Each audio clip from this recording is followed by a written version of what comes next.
Every pious Hindu wants to do the Char Dham yatra of Uttarakhand. After all, we all want to get rid of our earthly sins before we enter the heavens. But what about the sin of destroying the devbhoomi for the fulfillment of our wishes? Will we also carry a bit of the burden of the sin of the destruction of the holy land of Uttarakhand by blind road widening in the name of development and defense of our borders? More importantly, are we ready to share the blame for putting lives in danger of the 40 laborers stuck inside the Uttarkashi tunnel? I am referring to the almost 900 kilometers of roadwork under Char Dham highway project. As is widely known, Char Dham project was started in 2016 as a tribute to those who lost their lives during flash floods in Uttarakhand in 2013. Another tragedy which had its inception rooted in human activity destroying the delicate eco-balance of the hills. So basically, to remember the victims of an ecological disaster, we laid foundation for future potential disasters. Don't get me wrong, I'm not saying that widening of the hill roads should be under a blanket ban. No, not at all. What I'm saying is that it should be done viewing the preservation of environment and hill ecology as priority, not as an obstacle to be removed. The attitude of the central government, state government, and all the authorities, and even constitutional institutions associated with this issue, has been to how to solve this save the environment problem that is stopping us from zooming down our wide, beautiful roads. Well, it doesn't work that way. The mountains we are trying to dig through are young, unsettled Himalayas. They are weak, have loose debris, and we are scooping out trees with roots, blasting rocks, removing topsoil, and creating slopes that are unstable. Let's first come back to the current issue, the tunnel in Uttarkashi.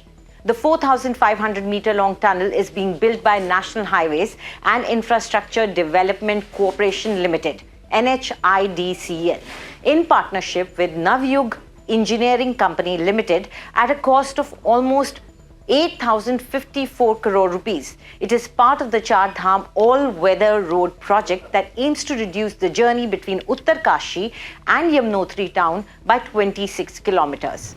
A portion of this tunnel collapsed at Silkyara around 5:30 in the morning on the day the whole country was celebrating Diwali. Since then, it has been a struggle every day, with men from different states buried under the burden of ambitions of Char Dham project.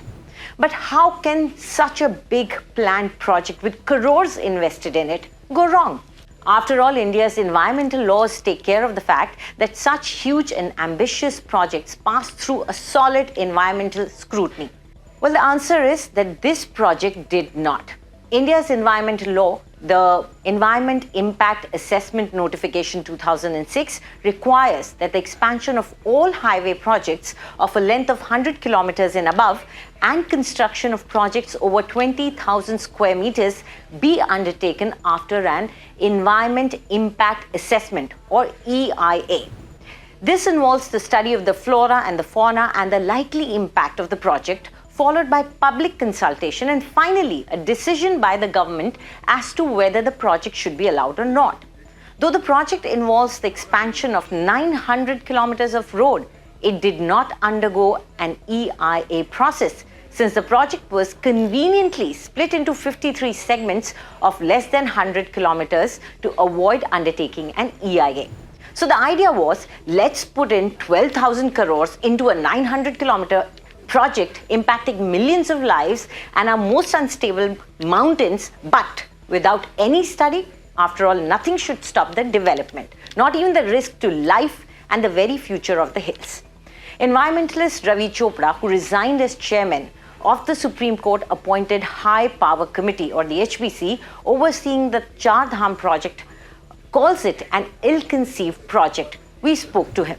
The Char Dham Pariyojana was not a carefully conceived project. Avoiding the environmental impact assessment was disastrous.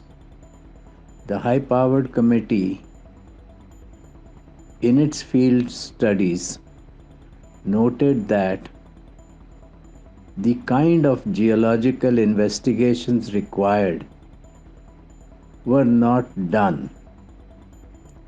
Even available information was not carefully studied. The committee visited several projects of the National Highway Infrastructure Development Corporation Limited and found that their work was quite shoddy. Hence, I am not too surprised at the news of the disaster at the Silkyara tunnel. I hope that the laborers inside the tunnel are rescued at the earliest. While the project was underway, the Ministry of Defence realized they needed even wider roads to keep our borders safe. The Ministry of Defence, or the MOD, and the Ministry of Road Transport and Highways now needed a 10-meter wide road high up in the hills, citing national security, and this was done after agreeing to a 7-meter width road earlier.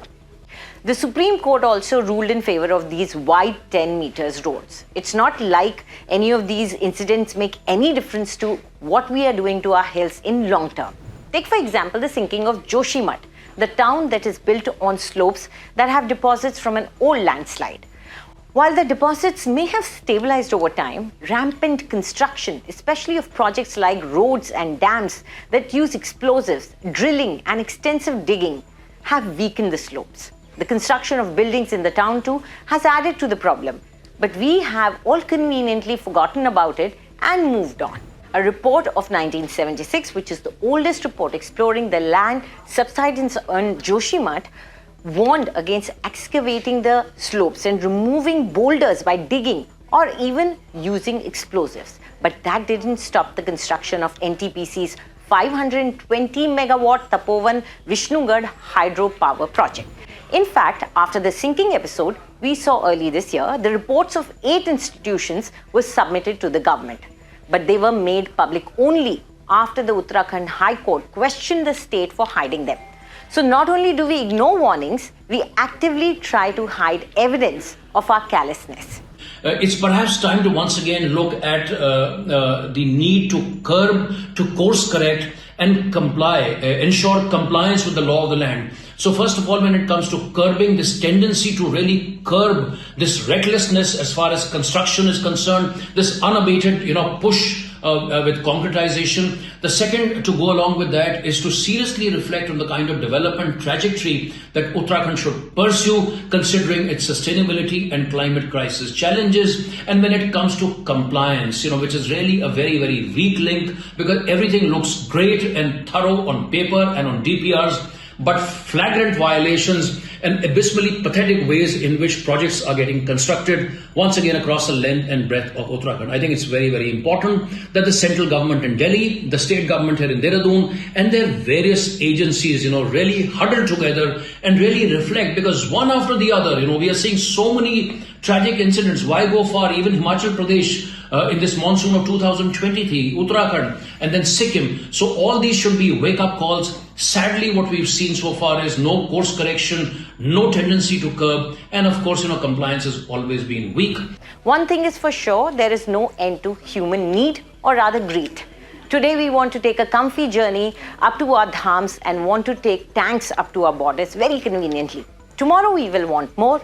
How long will our devbhoomi Uttarakhand suffer the burden of our faith? Wasn't the whole point of going for such arduous journeys was to go through suffering and thus cleanse your sins? Now it seems we are just adding on the sins. Do tell us what you think about this video in the comment section, and for more news updates, subscribe to India Today.